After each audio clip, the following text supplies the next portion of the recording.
Prazer, meu nome é Murilo. Esse é Caio. Bom dia. A gente é aluno da turma TIS, né? Aí por meio dessa disciplina, Tecnologia de Informação e Sociedade, a gente vem aqui trazer a proposta de podcast, né? Para poder se informar sobre o assunto da disciplina e tal, para a gente poder disponibilizar no portal de IMD para os alunos que queiram cursar a parte de disciplina de redes, computadores, se informar sobre. E bem, a gente quer começar perguntando quais são os principais tópicos e conceitos, né, que a disciplina disponibiliza para os alunos que influenciam na matéria.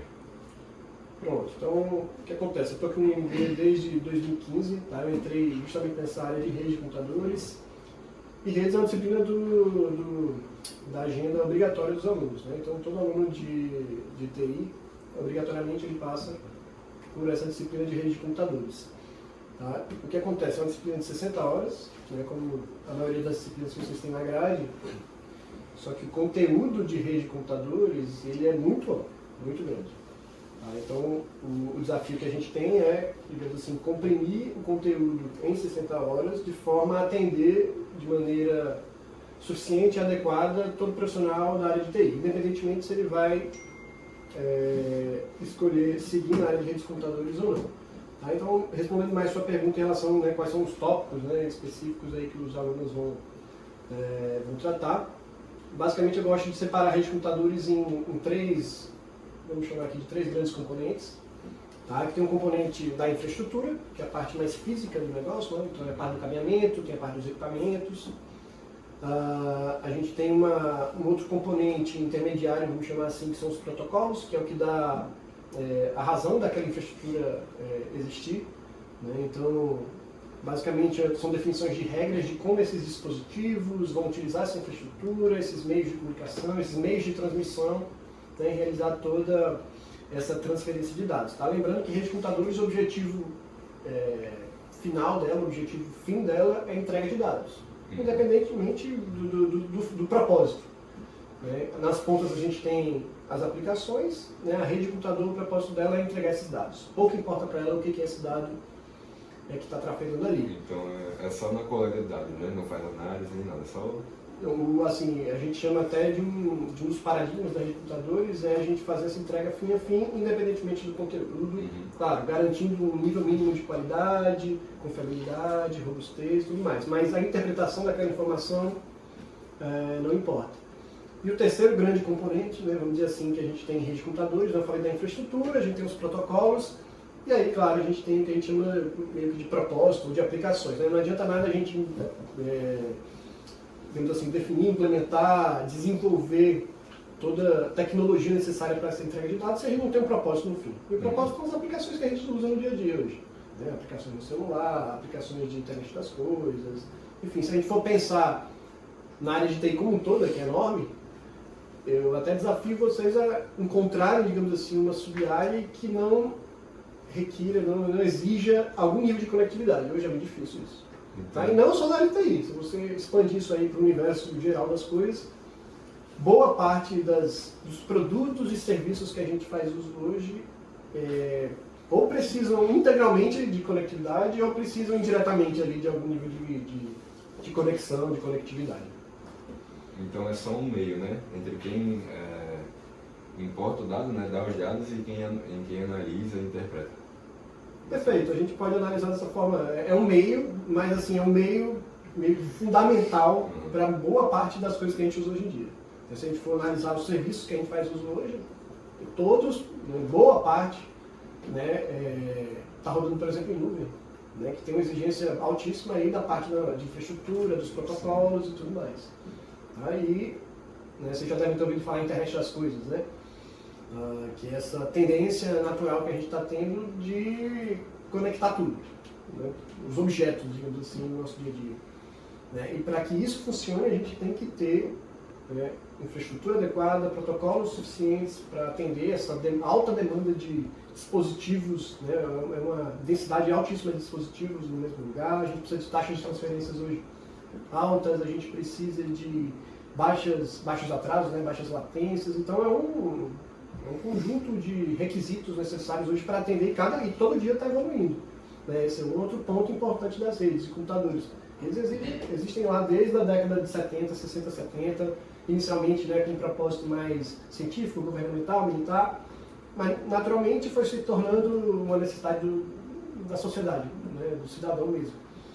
Só que se você analisar os requisitos, né, lá da década de 70 para hoje, eles aumentam de uma forma absurda. Né? Se a gente for analisar a quantidade de dados, massa de dados que a gente analisa hoje e que precisa trafegar em rede, é absurdo. E a gente não pode simplesmente de um dia para o outro falar, pessoal, vamos deixar essa tecnologia de lado aqui, vamos agora usar essa outra aqui porque atende melhor. Não pode, né? A gente tem que atender, essa retrocompatibilidade é fundamental. Não dá para jogar fora e começar do zero.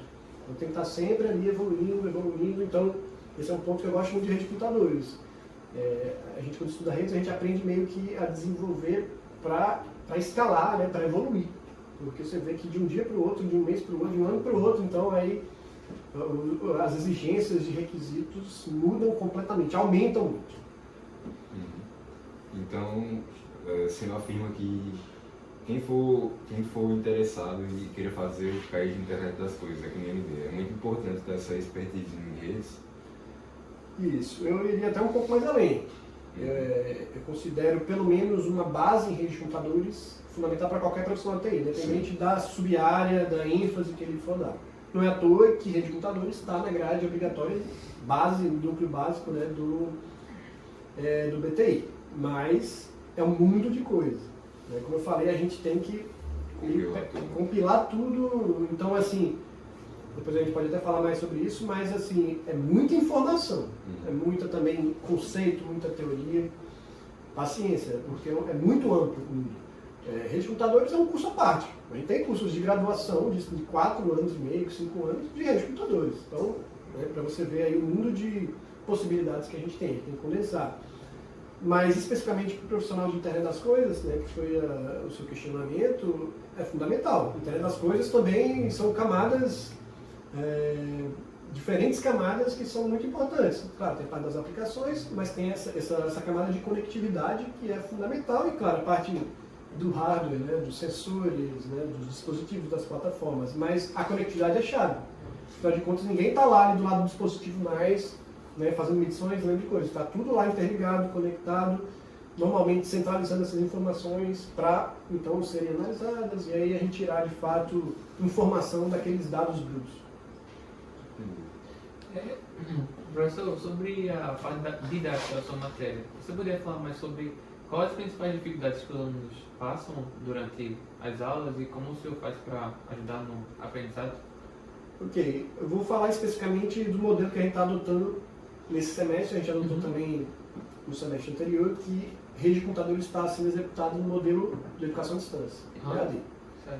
Eu já tive as duas experiências, tá? Gosto muito das duas por diferentes razões, né? Eu vejo que as duas dá para a gente formatar de uma forma que seja interessante para essa, independente da modalidade. Mas eu vou falar especificamente da EAD, né? O formato que a gente está fazendo, né, sou eu e eu tenho outros colegas professores também que lecionam essa disciplina e a gente meio que modelou juntos esse formato. O que acontece? A gente, toda semana, a gente libera no início, independente do dia da semana que a aula está cadastrada, né? A gente no início da semana libera para os alunos um material em vídeo, tá? Então, a gente separa o conteúdo em semanas e naquela semana, no início da semana, a gente libera um conteúdo em vídeo. Né? Normalmente a gente até segrega mais de um vídeo, para não ficar aquele vídeo muito maçante, muito grande, porque, novamente, redes de computadores tem esse outro lado, ele tem muito conceito e assim, não tem muito para onde fugir. Claro, a gente tem a parte prática, mas a parte teórica, conceitual, ela é imprescindível para que você compreenda aquilo que você vai fazer na prática. Não adianta você só sentar na prática e vai fazer o quê? A gente faz um cabo de rede, não faz muito sentido, né? Principalmente para a gente que vai trabalhar em outra sub-área da TI que faz uso da rede de computadores como meio. A gente não vai simplesmente atuar em suporte, muito provavelmente. Claro que tem também essa linha. Então, toda semana a gente libera esse vídeo com determinado conteúdo. E os alunos têm a liberdade de escolher quando eles vão consumir aquele conteúdo. Claro, a gente organiza em semanas já facilitando para o aluno. Nessa semana, né, se organize e se planeje para estudar esse conteúdo. Então a gente tem um vídeo, a gente às vezes também manda algum material complementar, online mesmo, muitas vezes gratuito, né, para o aluno consumir também. E toda semana, né, durante o semestre, a gente tem um conteúdo diferente. E aí, como é que a gente faz? Eu vou até já puxar essa parte, não sei se seria um questionamento, da parte da avaliação. Por que eu vou puxar agora? Porque a gente faz uma avaliação contínua. Certo? Então, na primeira semana eu te dei conteúdo X, na próxima semana eu vou te dar um próximo conteúdo, mas eu vou liberar uma atividade avaliativa sobre o conteúdo da semana 1. Então, sempre nessa semana você tem uma atividade avaliativa relativa à semana anterior. Então, o interessante é que você tem aí uma avaliação contínua, você está praticando aquilo numa atividade de algo que está ainda muito fresco na sua cabeça, porque você estudou na semana anterior, e a gente tem essa avaliação durante todo o semestre, ao invés de ser simplesmente provas em determinados momentos, que aí você acumula muita coisa, enfim. Então a gente tem essa avaliação contínua. No final a gente faz uma provinha regular, porque no regulamento da graduação exige essa prova. Tá? Então a gente tem esse modelo. E o que acontece? Como a gente é educação à distância, a gente não vai em sala de aula, com exceção dessa prova presencial, a gente usa também uma ferramenta chamada Discord, provavelmente vocês conhecem, uma ferramenta de bate-papo, né, que você também pode anexar mídias, enfim, pode fazer videoconferências. Então, todas as turmas, a gente tem 3 turmas de redes, com 3 professores, a gente tem um único servidor, né, assim, uma sala lá, onde a gente tem uma sala de atendimento, uma sala de notícias, uma sala de bate-papo, e aí a parte de tirar dúvidas é realmente assíncrona. Os alunos estão todo momento botando dúvidas lá, e o professor está disponível ali, ou já chama para ali, ou já tira a dúvida ali na hora. Então a gente usa ela como uma ferramenta de atendimento. Além das ferramentas tradicionais, né? Tem aluno que prefere mandar um e-mail, não sei o quê, mas aí é legal porque fica compartilhado e fica registrado, e todo mundo pode consumir aquelas dúvidas. Tá? E aí você perguntou justamente, né, as dificuldades dos alunos. Tem aluno que tem mais dificuldade nesse modelo EAD. Não está acostumado, vem do modelo mais tradicional, do ensino médio e tudo mais. Em contrapartida, tem aluno que adora, porque tem 1 milhão de outras atividades, trabalha já, e aí libera aquele slot lá que ele tem daquela disciplina e consegue cursar, porque ele consegue organizar e planejar a semana dele. Vou assistir só à noite, vou assistir... É uma liberdade maior, né? Exatamente. Então, assim, vai muito do perfil do aluno. Se o aluno realmente ele não tem uma organização e planejamento para EAD, ele vai se dar muito mal, porque ele não vai sentar para assistir um vídeo ali. E o que eu acho ótimo o vídeo, porque assiste a hora que você quiser, quantas vezes você quiser, na velocidade que você quiser. Então, assim, eu vejo só como facilidades para o aluno. Em contrapartida, eu gosto muito de estar em sala de aula, presencialmente, com alunos. Ali. Tem aluno que se sente mais à vontade dessa forma. E tem aluno que é ao contrário, se sente mais à vontade de maneira online, vamos dizer assim. Então, assim, eu vejo que as dificuldades maiores não são em relação à disciplina em si, ao conteúdo em si, mas sim ao modelo adotado. Que tem aluno que se sente mais à vontade em um, mais à vontade no outro. Em geral, assim, o desempenho eu estou achando interessante da turma, nesse modelo de avaliação contínua, porque fica mais diluída as notas, né? Não fica só um provão lá que o cara, poxa, naquele dia ele se deu mal ali, meio que já lançou ali. Na contínua não, toda semana tem um, então são mais de 15 atividades.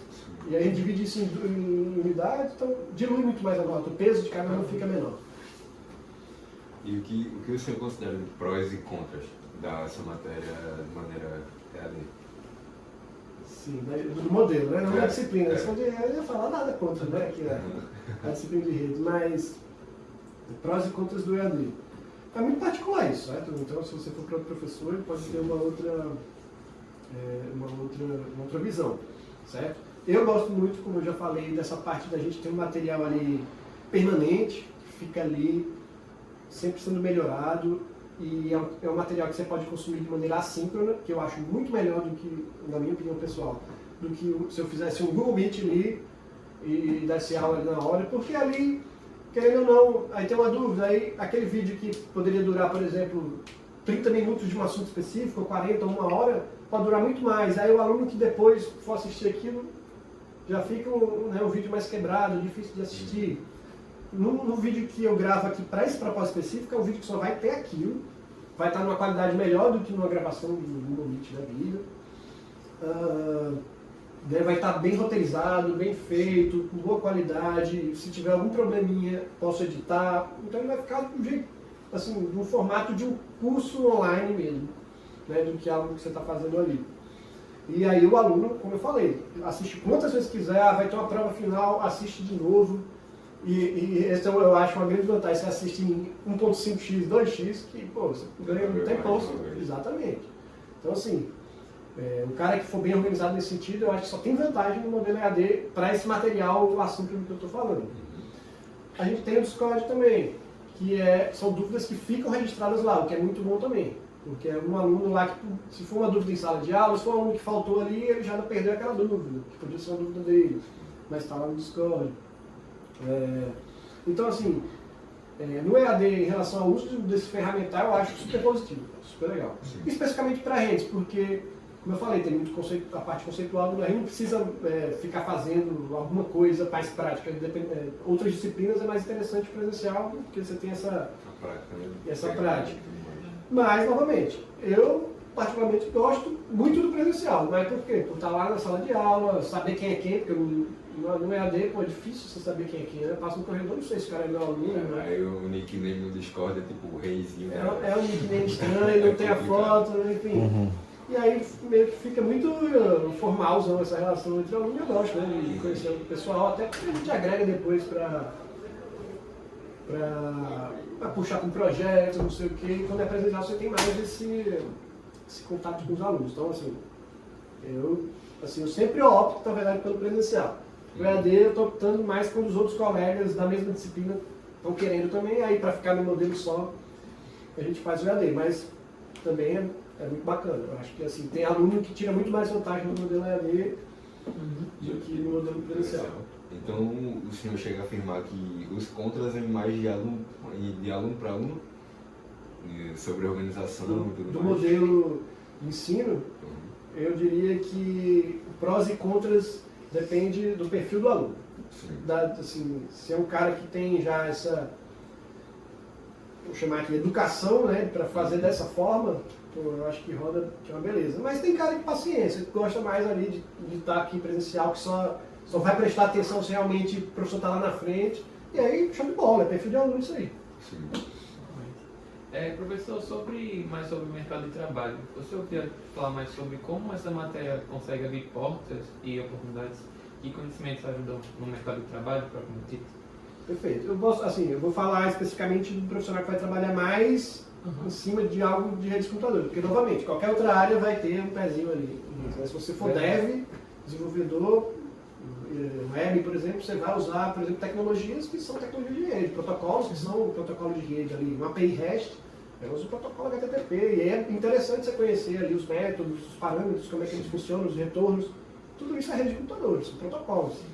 Tá? Mas em redes especificamente, a gente tem no mercado de trabalho, a gente tem alguns nichos aí, né? O cara pode trabalhar simplesmente como um suporte de redes, analista de clientes, que aí trabalha aqui, né? Aqui no próprio MD, na diretoria de TI, a gente tem um pessoal responsável por isso, e aí tem que manter, normalmente eles são responsáveis por manter os serviços em funcionamento, a conectividade em funcionamento, também muitas vezes manter a parte de servidores, né, de sistema operacional. Aqui a gente tem um data center, né? Então a gente tem um profissional de data center que tem que manter aquilo operacional funcionando, que é redundante, backup, equipamentos, hardware, parte de eletricidade, refrigeramento, então assim, é um mundo de coisa, né? E assim, se a gente for pensar no mundo mais atual, né, hoje a gente está muito nessa tendência de virtualização, computação em nuvem, né? Então tudo isso exige um conhecimento de rede de computadores, né? Principalmente na parte de protocolos e serviços que você tem ali, porque você botar um serviço em operação, você tem que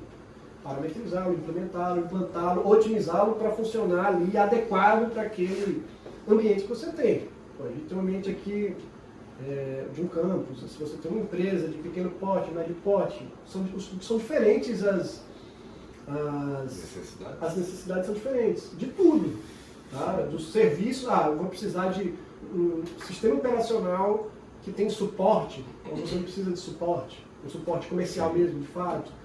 Eu vou precisar de link redundante, eu não vou precisar, né? Porque, poxa, a minha empresa ela funciona na web, É algo que eu ofereço na internet, você concorda que a conectividade ali, se parar... É importantíssimo, você pode Sim, acabar com a empresa.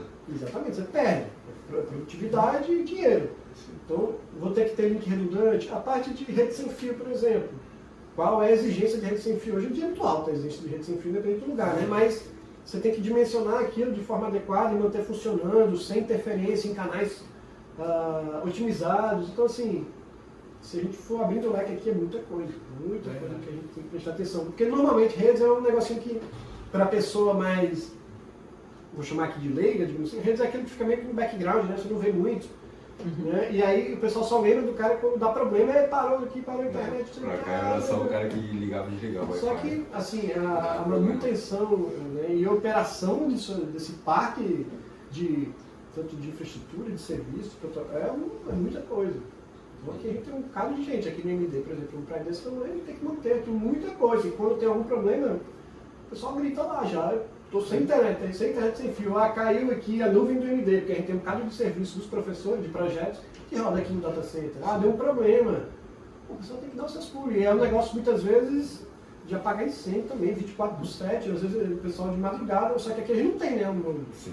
Só que se você analisar direitinho, esses data centers comerciais mesmo, de fato, né, que é acadêmico, eles têm que ter uma pessoa plantão lá dentro. Então, se eu acho que é meio desvalorizado, deixa um pouco de lado o trabalho do que Não, eu acho que é assim, desvalorizado no sentido de conhecimento de pessoas. Mas de mercado não. Hoje em dia, pelo contrário, eu vejo que está muito bom, está absorvendo bem. Cada vez mais as empresas entendem a importância daquilo, mesmo em empresa de pequeno porte, como você disse. Hoje, ele, por exemplo, ele fala com um cliente dele, um advogado fala com ele dele no WhatsApp, por internet. Parou ali, e aí? Ele tem que acessar o sistema jurídico lá, não sei o quê. Enfim, até empresa pequena hoje em dia tem uma necessidade, muitas vezes, de ter um profissional que mantenha ali aquilo operacional. E quando eu falo aquilo, é tudo tecnológico, o parque tecnológico, digamos assim, que aquele local tem. O que você acha que um aluno da disciplina pode focar para poder se destacar e ter uma carreira profissional muito promissora na área? Na área de redes, especificamente, como eu disse, é uma disciplina muito introdutória, superficial, para dizer que você é um profissional de rede de computadores, especificamente. Mas aquilo eu acho interessante assim, porque ela serve para despertar, digamos assim, o interesse. Muitas vezes pelo contrário, até foge, porque como eu disse, como é inicial e é muita coisa, aí fica aquele mundo de coisa e pode até assustar. Mas aí tem aqueles caras que, poxa, já conhecem alguma coisa, por exemplo, uma que está chamando muito, está muito forte, a parte de computação em nuvem. Sim. Cloud computing. E assim, a gente vê que é uma tendência geral, é tudo. Só que é o seguinte, hoje a maioria, se você vê aqui no curso de TI, o pessoal quer ir para o desenvolvimento, não sei o quê. Só que aí tem um pessoal que tem que manter aquilo tudo funcionando. Tem o pessoal de DevOps, que a gente chama muito hoje em dia, que tem essa parte de integração forte com a nuvem. Então, assim, hoje a gente tem, como cliente, a gente tem um leque de possibilidades de serviços de nuvem muito alto. Só que, claro, cada vez mais alguns ficam fáceis, né? Você clica lá e já está funcionando, já subiu uma máquina lá com tudo que você precisa de banco, subir. Mas, assim, existe uma arquitetura ótima para cada necessidade de aplicação. Então, você criou uma empresa aqui, você está criando um e-commerce, você fez uma startup, pode ter certeza que você vai ter que ter um cara responsável por desenhar o projeto arquitetônico, se for rodar em nuvem, dessa sua aplicação, para ele funcionar da maneira que você atenda os seus clientes sem frustrar. O cara não quer entrar no seu sistema e ser lento. Ele não quer chegar lá e estar fora do ar. Né? E você quer também de uma forma que seja otimizada para você gastar o menos possível. E a nuvem está aí para isso. Antigamente, não, você tinha que montar sua infraestrutura própria, é caríssimo manter isso. Depois de um tempo estava defasado, você ia ter que comprar mais. E você ia ter que ter uma pessoa lá 24 horas lá mantendo aquilo funcionando. Hoje em dia, você tem provedores de nuvem gigantes, Amazon, Microsoft, e por aí vai, a própria Google, entre outros, né? E que você tem um leque de serviços que eles oferecem enorme, centenas de serviços diferentes. Só que se você não tem uma pessoa que conhece aquilo ali e vai montar para você ali uma arquitetura bacana, vamos subir isso aqui, com isso aqui, vamos usar o banco da Amazon, vamos usar o serviço de mensageria de não sei o quê, vamos ligar aqui nossos microserviços, meu amigo, está perfeito aqui, ele vai escalar. Se eu tenho 10 usuários, ele vai estar bem pequenininho. Se de uma hora para outra der 10 e for para 1 milhão, ele vai escalar a linha horizontal sozinho e vai atender o suficiente e a gente vai pagar só pelo que a gente usa. Perfeito, cara, muito perfeito. Sempre tem uns pormenores, né? Sempre tem, não é assim, querendo ou não, cada vez fica mais fácil isso. É a tendência, vai ficando mais fácil. Mas se você não tem aquele cara que tem a mãozinha lá dentro otimizando, você provavelmente ou vai estar gastando mais do que você deveria gastar, ou você não está tendo a eficiência que você poderia ter. Sim. Então, é bem bacana, né? Assim, eu gosto muito dessa parte de arquitetura de nuvem, que é uma tendência meio que sem volta, né? Você vê que a gente está indo para lá, né? Professor, você falou bastante dessa arquitetura por nuvem, integração por nuvem, que é uma tendência que está em alta, tá certo? Mas tem alguma outra tendência que você acha importante os alunos ficarem ligados e antenados sobre isso? Bom, naturalmente a gente tem, assim, a gente sempre foca nesses hype, né? O que está mais em alta, mas a gente sabe que isso, né, é muito cíclico, né, e tudo mais. Então tem essa parte de arquitetura de nuvem, eu acho bem bacana. Tem essa parte de IoT também, que é um outro mundo diferente, porque, claro, a IoT também usa muito a parte de nuvem, mas tem essa parte do IoT mais baixo nível, que é a comunicação entre os dispositivos, né, e, digamos assim, os gateways, os centralizadores e tudo mais, como é que você vai agregar aquela informação. E sempre tem um desafio na parte de IoT, que é a parte principalmente energética, né? São dispositivos de baixo gasto energético, muitas vezes estão em lugares remotos, tudo mais. Então tem todo um desafio de uso energético, da parte de transmissão, de confiabilidade. Então é outra áreazinha que também está muito em foco, porque a gente sabe que a IoT é outro que está muito em alta e que os desafios também são constantes. Tá? Tanto de, como eu falei, essa parte energética, você não quer ficar lá, ter um sensor no meio do campo lá que está analisando ali sua plantação e você precisar ter que lá, sei lá, semana em semana trocar uma bateria daquele negócio. Não quer. E você quer que aquele dado seja confiável. Você não quer que fique perdendo conectividade toda hora, ou você não quer que aquele dado seja corrompido e você perca, você quer algo show de bola. Então, essa parte da IoT, tem a própria parte do 5G, que é outra parte forte, que está crescendo muito, né? Que o próprio Instituto aqui Metropolitano tem agora um convênio com a Lenovo, só nessa parte de 5G, então também é um outro bracinho que dá também para o cara focar. Mas claro, novamente, a disciplina de rede de computadores especificamente, é uma que vai te dar um panorama geral do negócio. Você vai aprender o que é rede de computadores, para que serve e como funciona. Mas assim, você quer ser especialista agora em comunicação sem fio, rede sem fio, vai ter que ir para fazer outro curso. Você quer ser especialista em computação em nuvem, tem um curso só de computação em nuvem.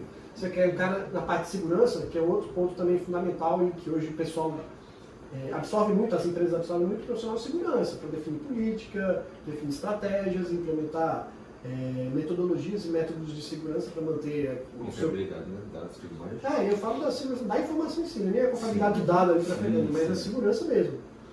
Isso aí é outro ponto que, assim, sempre que evolui essas outras coisas, a segurança, ela começa um pouco meio de lado, aí os caras, eita, peraí, essa parte de IoT foi uma que cresceu muito e depois o pessoal, mas a segurança disso aqui, como é que tá, né? Aí que começa, então é um outro ramo. Na disciplina a gente vê pouquinho, mas tem uma disciplina só de redes e segurança de redes. Enfim, tudo que a gente vê basicamente em redes, que a gente separa meio que em módulos, em camadas, tudo tem uma disciplina diferente que dá para fazer dedicada àquele conteúdo. Então é bem introdutória, né? A disciplina e dali você escolhe que caminho você quer percorrer. Eu diria que é uma disciplina que te dá o conhecimento necessário para você explicar para qualquer pessoa como é que funciona a rede de computadores mesmo. Esse é o objetivo, de maneira técnica até. Mas claro, você não vai ser um especialista especificamente num segmento, numa sub-área de rede. Sim. Mas vai te dar confiança para entender ali. Então você está desenvolvendo ali e começa a fazer um código que se comunica de um cliente com um servidor, aí você, legal aqui, você entende os problemas. E entendendo os problemas você entende como é que eles são resolvidos pela rede de computadores. Em rede a gente faz muito isso, a gente apresenta os problemas e aí, olha como é que a gente resolve. Um computador mandou aqui um dado, um pacotinho de dados para outro, só que não chegou do outro lado. E aí, o que faz? E aí a gente falou, vamos resolver dessa forma. Tem um protocolo específico, uma estratégia que mitiga isso aí, que resolve esse problema. Entendeu? Então a gente sempre trabalha assim com problemática. Já o problema, como é que resolve esse problema? Isso aqui, porque é um caminhão de protocolos mesmo. Então quando você termina esse vídeo, você vai ver, meu amigo, quantidade de protocolo diferente aqui. Mas cada um tem a sua funcionalidade, o seu objetivo. A gente segmenta, é legal que redes é bem estruturado nesse sentido, é tudo muito bem segmentado. Vocês vão ver quando cursarem que redes, a gente trabalha em algo chamado modelo em camadas, que a gente usa em várias outras áreas da TI também. Que é separar bem as responsabilidades. Ah, você vai fazer isso, você faz isso, você faz isso, você faz isso, junta tudo aqui, toma aqui, entrega de dados. Você faz um grupinhos, né? Sabe o que cada um faz. E aí é bom que fica tudo muito desacoplado. Então, assim, a tecnologia está sempre evoluindo, pô, vamos mudar isso aqui. Então, se a gente muda esse carinha só no meio, a gente só mantém as interfaces, né, que se comunicam, e aí o resto é mantido. Então, muda tudo. É sempre um negócio bem pontual, então. É algo feito muito especificamente para uma determinada funcionalidade e com muita cautela e cuidado, porque a gente não quer, nunca quer, na verdade, deixar algo obsoleto de um dia para o outro. Você não pode, eu não posso dizer, ei, você que tem um parque tecnológico aqui com milhares de computadores, dispositivos de rede, equipamentos de rede, mudou o protocolo agora a tecnologia é essa. Faz o seguinte, joga tudo fora e compra de novo, não tem como. É complicado aí. Mas então é sempre otimizando, né?